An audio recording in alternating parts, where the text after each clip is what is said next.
Salut, c'est Jonathan. Bienvenue au podcast de ma semaine Star Wars.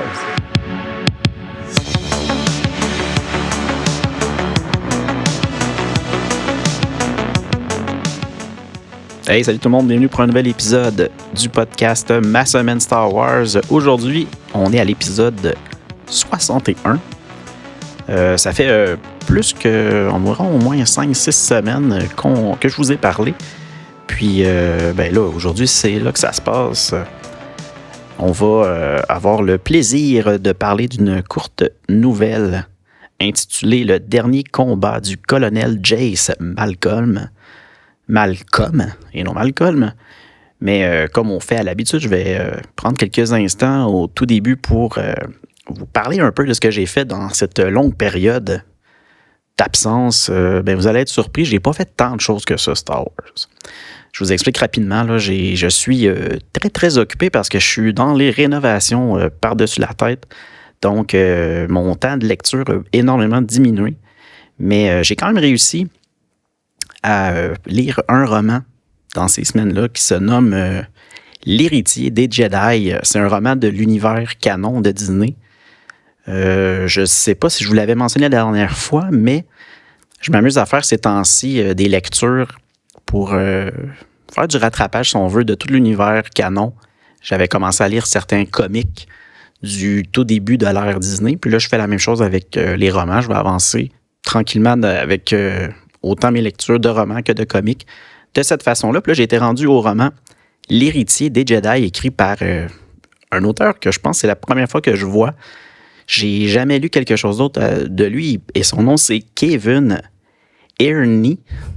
Je ne sais pas si je le prononce correctement, mais c'est un auteur que j'avais pas encore eu la chance de découvrir. Puis je ne sais pas, pour être honnête, s'il a fait d'autres choses dans l'univers Star Wars. Tout d'abord, ce roman-là, je crois que c'était le 3e qui a été écrit depuis que Disney a acquis les droits de l'univers de Star Wars. Puis, ce qui est un peu spécial avec ce roman-là, c'est un roman écrit à la première personne. Première personne. Donc, tout au jeu. Quand on voit vraiment qu'on est dans la tête du personnage, que quand on lit un peu ce qui se passe, au lieu d'avoir un narrateur qui est comme observateur, si on veut, là, c'est vraiment le personnage en question qui nous parle. Donc, il est tout le temps au jeu. On a un peu ce qui passe dans sa tête. Tout ça. Puis le personnage principal de cette histoire-là, c'est évidemment Luke Skywalker. Puis ça se passe dans quelques temps après le 4e film, Un Nouvel Espoir. Donc, c'est un Luke Skywalker qui découvre tranquillement la Force, qui n'a pas beaucoup de contrôle à ce moment-là avec la Force. Il ne peut pas faire grand-chose.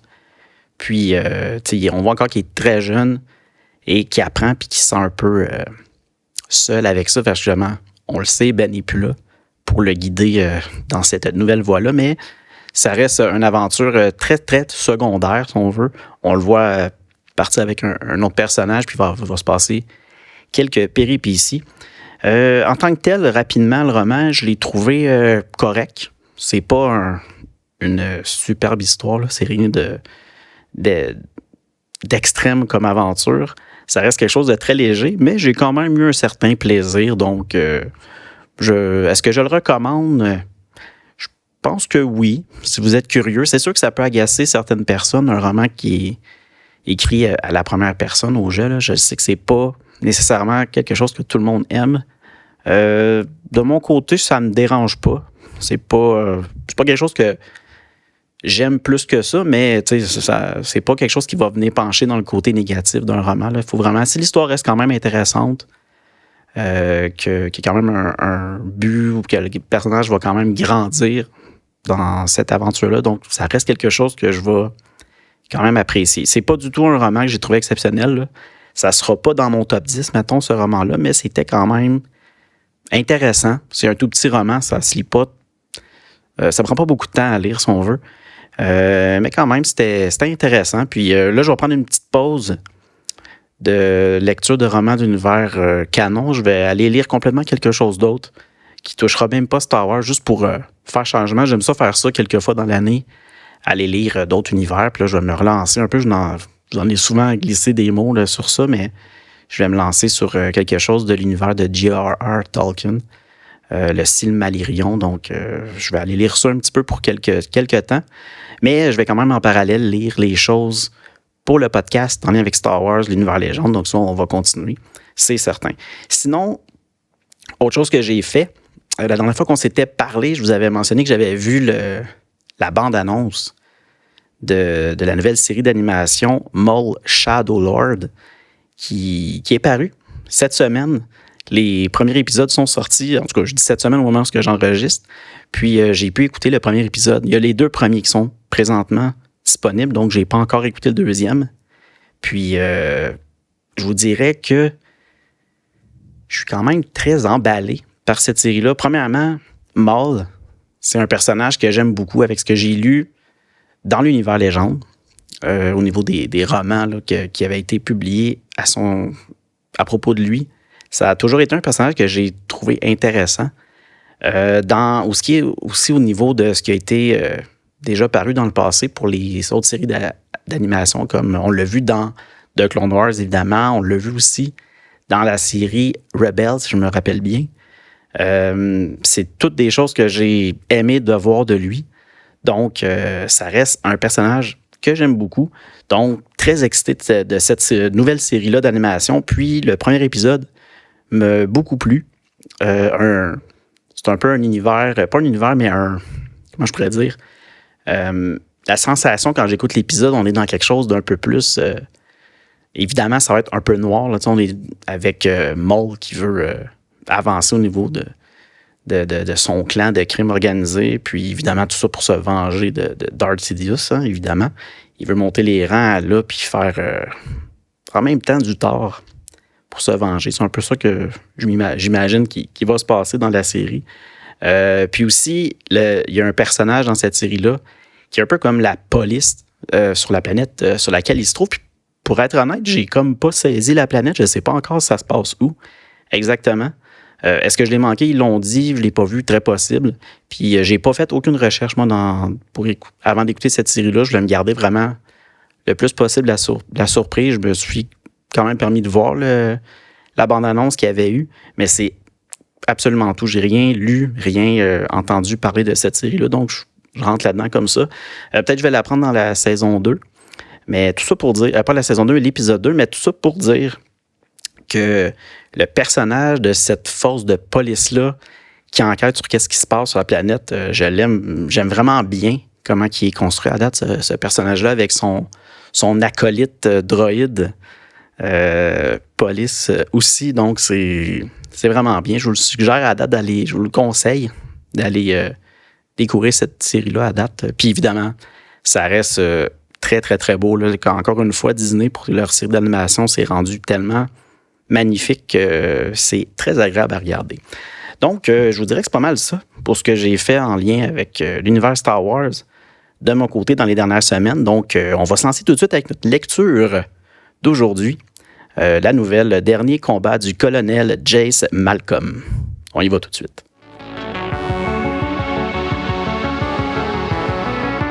Avant de commencer notre résumé, j'aimerais vous rappeler qu'à partir de ce moment, je vais spoiler, divulgacher. Donc, si vous préférez ne pas l'être, je vous invite à prendre une pause, aller lire notre sujet de la semaine et revenir ensuite. Sinon, vous êtes avertis et on commence ça tout de suite.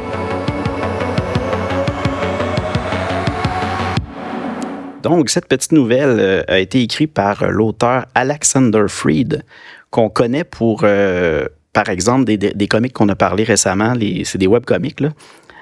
Blood of the Empire et The Lost Sons, qui étaient évidemment 2 comics en lien avec l'ère de l'Ancienne République, avec les jeux vidéo The Old Republic. Donc, cet auteur-là a travaillé pour BioWare, justement, pour écrire certains scénarios du jeu. C'est un des leaders des auteurs du jeu Star Wars The Old Republic, donc il est très habitué avec cette époque-là. Puis c'est lui qui a écrit cette nouvelle-là, qui est parue dans le magazine, j'en ai souvent parlé, du Star Wars Insider. Cette fois-ci, c'était le numéro 137 du magazine, puis qui a été par la suite republié dans Star Wars Insider The Fiction Collection Volume 2. J'ai cette compilation-là.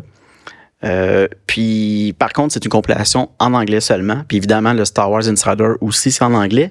Mais si vous êtes intéressé à le lire en français. Évidemment, il a été traduit par le site Star Wars Universe. Donc, vous pouvez le retrouver à cet endroit-là. Puis moi, c'est cette façon-là que j'ai lu cette fois-ci avec la traduction qu'il y avait sur le site. La nouvelle est parue le 23 octobre 2012. Évidemment, ça fait partie de l'univers Légende.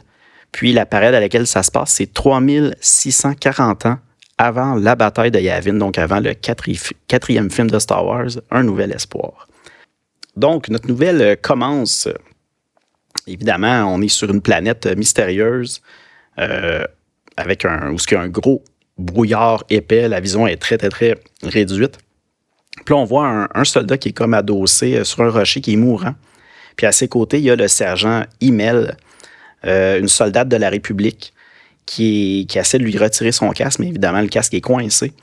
Puis on voit aussi au même endroit le colonel Jace Malcolm qui est en train d'observer les environs. Mais il essaie de voir s'il y a une présence d'ennemis imminente, mais son casque est défaillant. Fait que là, il demande à Imel si de son côté est capable est-ce que son comlink premièrement fonctionne, puis s'il est capable de voir s'il y a quelque chose dans les environs. Là, évidemment, Imel, on voit qu'elle est assez inquiète. Elle se demande s'il n'y aurait pas des risques que l'Empire envoie des vautours pour essayer de retrouver les blessés. Là, Jace, lui, de son côté, répond que si cela arrive, la mission serait complètement un échec. Tout en sachant de toute façon que les troupes impériales peuvent apparaître à tout moment. Imel demande pourquoi la décision lui revient. Tu sais, pourquoi c'est elle qu'il faut qu'il prenne si on veut, les décisions importantes. Puis là, on voit que Imel n'est pas du tout contente, même qu'elle insulte Jace. Et de son côté, Jace accepte la remarque en affirmant que les forces spéciales ne sont rien d'autre que des conseillers, si on veut. C'est elle qui est en charge de la mission, puis c'est elle qui doit prendre les grosses décisions importantes. Fait que là, après une hésitation, évidemment, Imel, elle va prendre la décision, puis elle va ordonner à toutes les unités de continuer la mission. Puis là, Imel va récupérer son sniper, évidemment vérifier tous les signes vitaux, si tout est correct. Puis elle va poursuivre la mission. Jace va s'agenouiller par la suite près du soldat qui est mourant. Puis là, on apprend à ce moment-là un peu l'identité de ce soldat-là. C'est le caporal Amden von Kayodian. Puis là, il va lui rendre un hommage au nom de la République, puis lui promettre de revenir pour lui lorsque leur mission sera complétée. Puis là, Jace et Imel quittent les lieux ensemble, puis s'enfoncent un peu plus dans le brouillard, avec leurs armes prêtes au combat. Évidemment, Imel avance, puis elle ne se retourne pas. Puis là, Jace, on voit qu'à ce moment-là, il pense que Imel a fait le bon choix, puis qu'elle deviendra dans le futur un très bon leader. Évidemment, il conclut que les troupes auront besoin d'un tel leader, car de son côté, Jace sent qu'il lui en reste pas beaucoup de temps, donc il est quand même fier de la relève qui s'en vient. Là, on passe déjà, il y a un petit peu de temps qui se passe, puis on est rendu, là, ça dit H-4 heures. Donc, ce qui se passe à ce moment-là, c'est que le champ de bataille se resserre en une série de canyons encore avec du brouillard qui s'écoule comme une rivière dans ce canyon-là. Fait que vous pouvez un peu vous imaginer l'atmosphère, encore une fois, de la planète. La gravité est réduite sur... là, on apprend un peu à ce moment-là, le nom de la planète, c'est Calandis 7. Facilite beaucoup la marche, sans éliminer évidemment la fatigue, parce que ça reste quand même un parcours laborieux. Le silence du comlink de Jace est rompu à un moment par des transmissions saturées de cris, de tirs et d'explosions. Jace et Imel baissent le volume sans ralentir leur progression. Les canaux sont envahis par la propagande républicaine annonçant le retrait de l'Empire de Corellia et des mondes du noyau. Jace, évidemment, il reconnaît la victoire. Il sait que c'est une vraie victoire, là, que c'est réel, mais évidemment, cette victoire-là n'a pas vraiment d'impact immédiat sur Calandis 7. Donc, il continue sa mission sans trop réfléchir à ça. Fait que là, il repense aux 40 années de guerre contre l'Empire Sith et doute de pouvoir continuer encore longtemps. On voit qu'il commence à être fatigué. Ça fait quand même 40 ans qu'ils sont en guerre avec l'Empire, puis que lui, il fait partie de cette guerre-là. Donc, il commence à être justement épuisé puis fatigué à ce moment-là. Imel annonce qu'elle a la cible en vue. Fait que là, ils sortent du canyon et découvrent le spatioport avec ces structures sombres qui percent le brouillard. Email confirme l'objectif et demande un rapport à toutes les unités. Et là, Jace va écouter les réponses des soldats tout en vérifiant son équipement. Là, il écoute puis il fait d'autres choses en même temps. Là. Puis là, il se rappelle, il connaît leur nom, leurs particularités. Puis même que lui, il en a sélectionné certains pour faire cette mission-là. Il les considère tous comme jeunes, imprudents, mais évidemment courageux. Là, Email demande à Jace s'il est prêt. Puis là, évidemment, Jace lui lance un sac contenant des balises de ciblage. Puis là, lui explique que ces balises-là vont permettre aux chasseurs alliés de frapper malgré le brouillard. On va voir que Email, elle exprime des doutes sur la fiabilité des pilotes. Mais Jace lui affirme avoir déjà bombardé des spatioports à de nombreuses reprises. Email s'interroge sur l'utilité réelle de l'opération, si l'Empire reconstruit, qu'est-ce qui va arriver. Elle se demande vraiment pourquoi ils font ce genre de petites missions-là qui font une frappe. Est-ce que vraiment ça a un impact sur toute cette guerre-là? Jace comprend très bien ses inquiétudes. Détruire un spatioport, ça reste une action très stratégique. Il s'agit d'une étape importante dans la sécurisation de Calandis. C'est un des nombreux spatioports, évidemment, ça va pas tout régler. Jace décide intérieurement de continuer à rassurer Email. Évidemment, il va mentir un peu juste pour essayer de l'encourager à poursuivre, malgré qu'il est très conscient qu'effectivement, ça va pas tout faire la différence, cette attaque-là qu'ils sont en train de faire. Jace et Email avancent discrètement dans le spatioport, puis il observe la patrouille impériale qui se trouve là. Là, on voit qu'il y a présentement l'atterrissage d'un chasseur qui dissipe brièvement le brouillard qui cachait tout l'endroit. Jace, en même temps, va abattre 2 soldats impériaux sans alerter les environs. Fait qu'il va faire ça très discrètement. Puis il va cacher les corps sous un cargo qui est en réparation. L'un des soldats blessés gémit. Il mêle la chef d'un tir de pitié. On voit qu'il se concentre sur la mission puis ils veulent vraiment pas alerter personne. Puis de toute façon, comme eux, les soldats font juste la guerre. Fait qu'elle l'achève par pitié pour pas qu'ils souffrent puis qu'en même temps alerte les autres. Email place une balise sur un terminal alors que évidemment le brouillard commence à revenir déjà. Jace remarque un vaisseau récemment posé, trop grand pour être un bombardier. Email indique la tour sud comme leur cible principale. Puis là, on voit que Jace commence à s'inquiéter un peu du timing. Là. Les chasseurs alliés vont pas être là avant au moins encore 1-2 heures. Puis Jace identifie le vaisseau comme un vaisseau capital planétaire en ravitaillement. Une patrouille, à ce moment-là, approche et Email invite Jace à continuer de parler. Parler pour justement avancer un peu dans cette discussion-là en même temps qu'ils font leur attaque. Jace propose de modifier le plan. Il espère... parce que là, il voit comme une opportunité. Là, il voudrait capturer le vaisseau avant que celui-ci reparte. Puis là, il se dit qu'il pourrait utiliser son avourdinateur pour révéler toutes les cibles impériales sur la planète. Donc, ça serait quelque chose qui pourrait vraiment, là, cette fois-ci, faire un gros changement dans la guerre. Fait qu'Email reconnaît l'ampleur stratégique de l'idée, mais elle rappelle leur manque d'équipement. Finalement, ils n'ont pas grand-chose avec eux. Ils sont 2 avec d'autres soldats, puis ils n'ont pas un gros équipement. Fait que, tu sais, elle ne croit pas vraiment que c'est quelque chose qui est possible. De son côté, Jace, lui, admet qu'ils sont limités, mais elle refuse de laisser passer cette opportunité-là. Là. C'est quelque chose qui ne va pas revenir souvent, donc il faut faire quelque chose tout de suite. Là, on va voir que Email va affirmer son autorité puis avoir refusé de risquer la vie de ses hommes pour se lancer dans cette mission-là suicidaire. Jace, à ce moment-là, va l'interrompre puis lui dit de toute façon qu'elle doit poursuivre la mission initiale puis que lui, il va rentrer tout seul dans le vaisseau. Comme ça va attirer moins l'attention. Jace conclut un peu cet échange-là puis cette réflexion-là intérieure en se disant que cette décision pourrait aussi être une manière acceptable d'en finir pour lui. Donc, il est prêt, évidemment, à ce que ça ne fonctionne pas, puis qu'il meure ou quelque chose comme ça, que ça mette fin à sa carrière. Là, on est déjà rendu à H-1 heure. Donc là, on voit qu'il y a une sentinelle impériale qui se promène, là, qui patrouille dans un couloir du vaisseau que justement Jace veut prendre possession. Il reconnaît, pas il reconnaît, mais il voit que le sentinelle n'a même pas son casque, puis qu'il est en train tranquillement de manger une ration, donc pas trop aux aguets. Jace surgit de sa cachette, puis il neutralise la sentinelle d'un coup, très silencieux. Puis Jace souffre visiblement de ses blessures. Fait qu'on voit qu'il est magané, Jace, puis que là, juste d'être en action comme ça, il y a déjà des douleurs un peu partout. Là, Email va le contacter par comlink, puis évidemment, elle lui demande comment ça se passe, c'est quoi son état actuel. Là, Jace explique qu'il a été touché.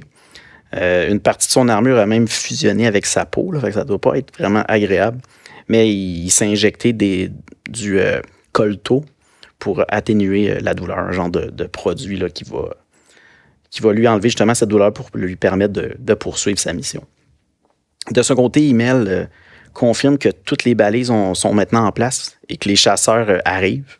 Puis là, elle précise que le vaisseau capital a décollé. Donc, Jace est à bord de ce vaisseau-là. Puis elle lui dit il a décollé, là, le vaisseau. Jace se dirige vers la porte blindée menant au pont.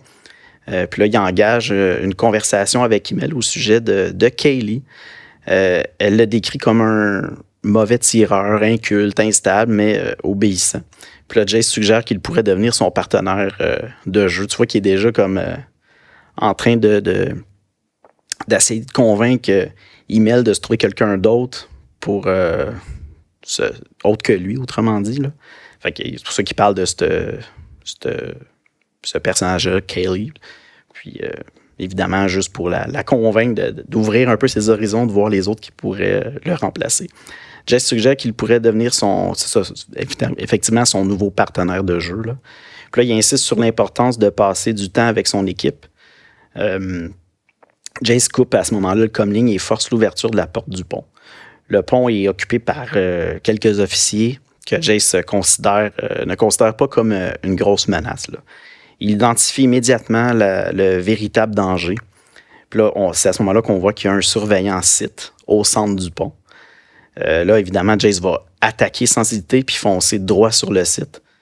Puis là, il applique un peu une philosophie de combat qu'il a. Il dit qu'il ne faut jamais craindre les Sith puis qu'il faut les traiter comme n'importe quel autre adversaire mortel. Là, le Sith va esquiver les tirs puis tenter de dégainer son sabre laser. Mais à ce moment-là, Jace saute sur lui et le plaque au sol. Là, le combat, il est brutal, tout confus.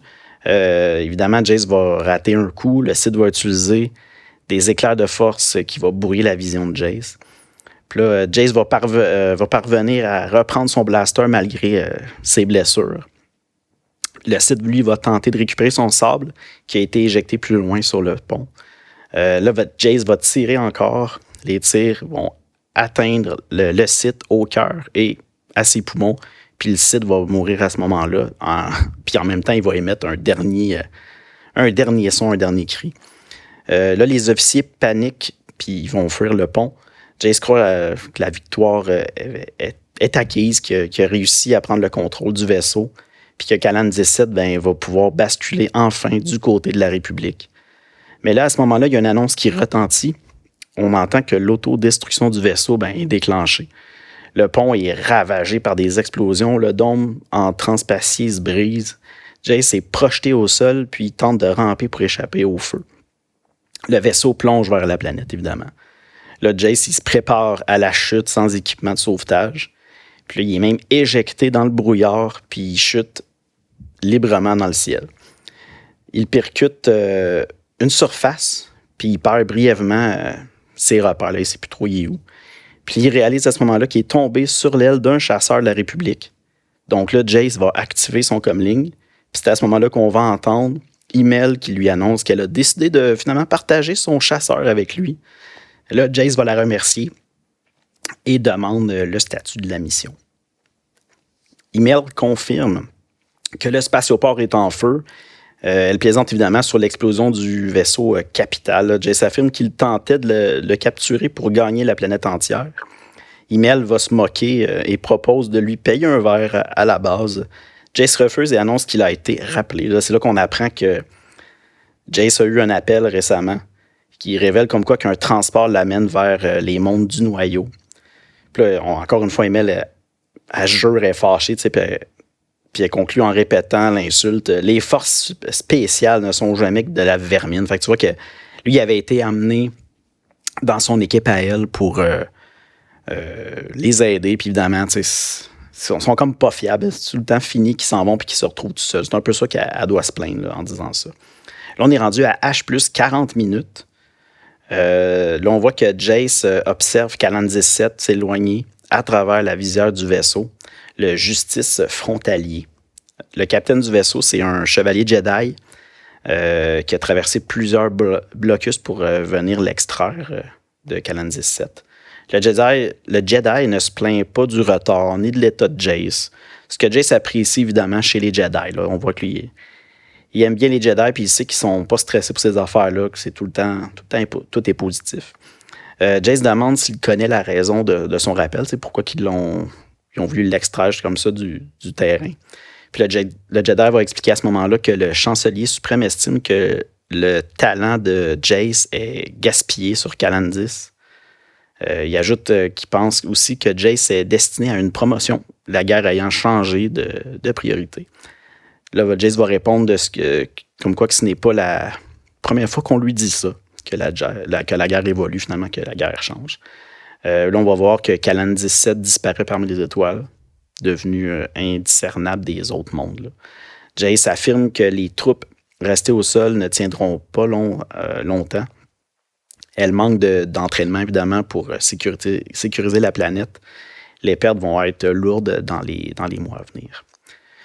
Là, on va voir un peu que le Jedi va lui répondre à ce moment-là, qui n'est pas trop au courant de ça. Là, Jace va reconnaître qu'il ment et accepte que ce mensonge soit désormais partagé. Fait finalement, le Jedi, il sait très bien qu'est-ce qui va se passer, mais il ne veut pas trop avancer là-dedans pour créer un peu plus de soucis à Jace.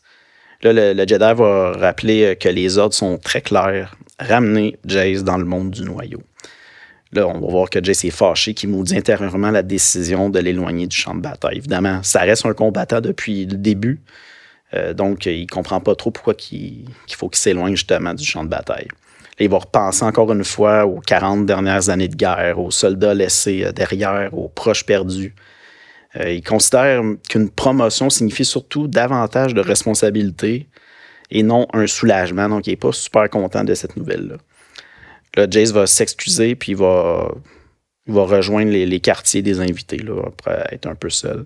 Il va s'allonger à ce moment-là sur une couchette et consulter son datapad. Puis là, on va voir qu'il va être en réflexion, qu'il va afficher la liste de ses camarades de Kalan 17. Là, on va y passer au travers des noms, là, Chandra Imel, Amen von Kayodion, Vascus Cayley, Yanir Dever. Puis là, il se rappelle qu'il était prêt à mourir pour eux et il aurait tout donné pour les sauver. Jace efface leur nom de son dossier personnel. Il repose le datapad. Il se prépare maintenant à la prochaine bataille. Fait qu'il tourne une page pour plus trop penser à ça. Donc, c'est ainsi que cette petite nouvelle-là termine. C'était vraiment comme pour nous présenter un peu l'état d'esprit de Jace Malcolm. C'est un personnage qu'on va revoir très bientôt. Justement, au prochain épisode, on va se lancer dans notre dernier roman de l'ère de l'Ancienne République. Le roman se nomme Star Wars The Old Republic Annihilation. Donc, ça va être ça qu'on va faire au prochain épisode. Je vais prendre 2 petites secondes pour vous lire justement ce qui est écrit à l'endos de ce roman-là. Je l'ai justement avec moi. Donc, le résumé. L'Empire Sith est en pleine mutation.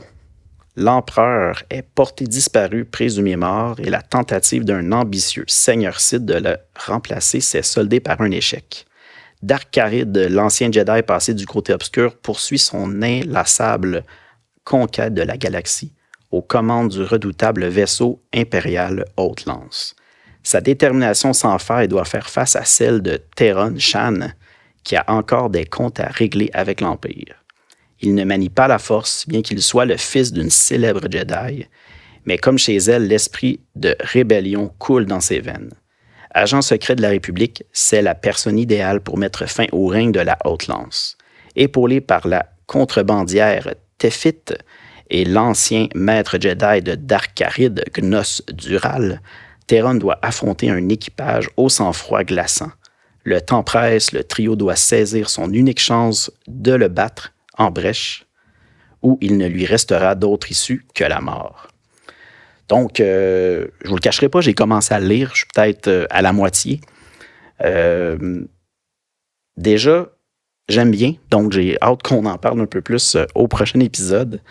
Donc, c'est déjà ce qui met fin à l'épisode de cette semaine. Donc, évidemment, comme je le fais tout le temps, je vous invite à me laisser des commentaires, soit sur SpeakPipe, soit à mon adresse courriel massamenstarwars@gmail.com. Évidemment, vous avez accès à la chaîne YouTube de l'émission. Vous pouvez aussi me laisser des commentaires à cet endroit-là. Sinon, il y a Instagram, Threads, Blue Sky. Et les épisodes sont tous disponibles sur Apple Podcasts, Google Podcasts, Spotify, iHeartRadio, Deezer, TuneIn, Amazon Music et Audible. Je ne le fais pas souvent, mais cette fois-ci, je lance une invitation, un appel. Je sais que les épisodes sont quand même vus et écoutés parce que, tu sais, il y a quand même beaucoup de téléchargements, le chiffre augmente tout le temps, c'est super intéressant, mais je serais quand même curieux d'avoir vos commentaires. Quand même que c'est juste un petit pouce ou juste dire comme quoi que vous écoutez l'émission, que vous aimez ça, que vous n'aimez pas ça. J'aimerais ça vraiment avoir un retour de votre part, juste un petit hint, là, me donner une idée que c'est pas tous des robots qui m'écoutent puis qu'il y a vraiment quelqu'un à l'autre bout qui apprécie un peu ce que je fais. C'est sûr que ça me motiverait à continuer à vous sortir du contenu. Puis, tu sais, éventuellement, je vais retrouver un peu plus de temps, donc je vais peut-être pouvoir enclencher un peu plus d'épisodes que juste un par mois et demi. Donc, c'est ma petite invitation que je vous fais d'aller m'écrire un petit commentaire ou quelque chose, juste me dire que hey, oui, c'est quelqu'un de vivant qui écoute l'épisode, c'est pas des robots. Donc, super. Merci beaucoup d'avoir été là. Donc, on se revoit bientôt.